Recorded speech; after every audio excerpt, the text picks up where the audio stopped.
In 1958, in a small lab at Oxford University, a biological revolution was born. A young scientist called John Gurdon cloned an animal from a single cell for the first time in history. Gurdon successfully transplanted the nuclei from tadpoles into egg cells to create an exact copy of a frog. Dozens of animal species have been cloned since Gurdon's breakthrough, from mice and rabbits to dogs, monkeys, and most famously sheep, when Dolly became the first animal to be cloned from an adult cell in 1996. But for some, that's not enough. Ever since Gurdon's first successful cloning back in 1958, scientists have marveled at the possibility of cloning humans. The enormity of this feat cannot be understated. To clone people, biologists face the challenge of harvesting precious human eggs and sustaining a healthy egg cell nucleus with the correct protein so it can survive and grow. In 2009, controversial Dr. Panayotis Zavos claimed to have implanted 11 cloned embryos into the wombs of 4 women. The pregnancies never took, and without enough satisfactory evidence, Zavos' work was dismissed as a publicity stunt. That same year, embryologist Severino Antinori went one step further when he claimed to have cloned 3 children.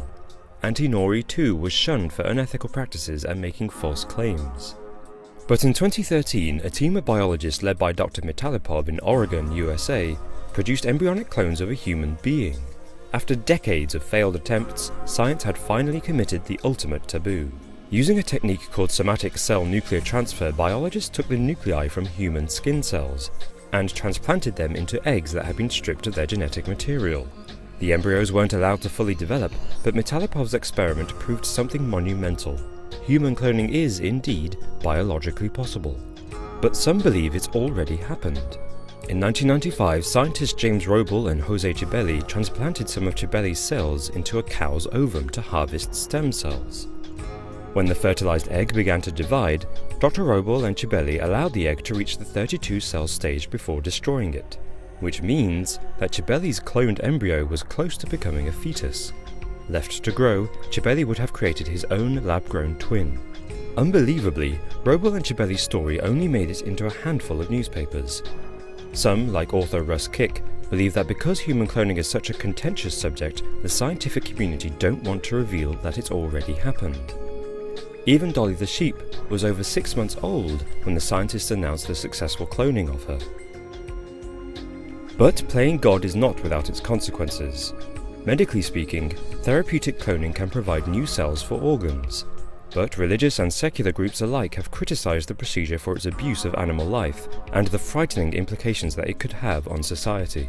For example, parents in mourning could be given the chance to clone their dead child to make them live again.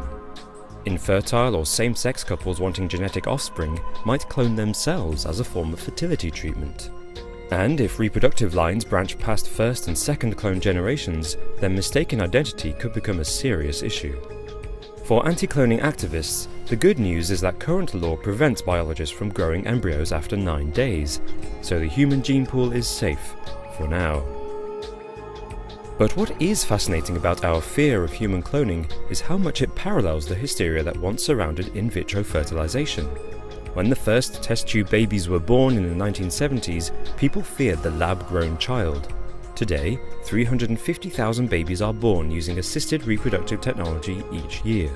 As scientific methods improve and the concept of cloning is normalized, then perhaps one day, human clones will be walking among us. The most disturbing Disney secrets. The lack of mother characters. Most of the characters in Disney films have lost their mother.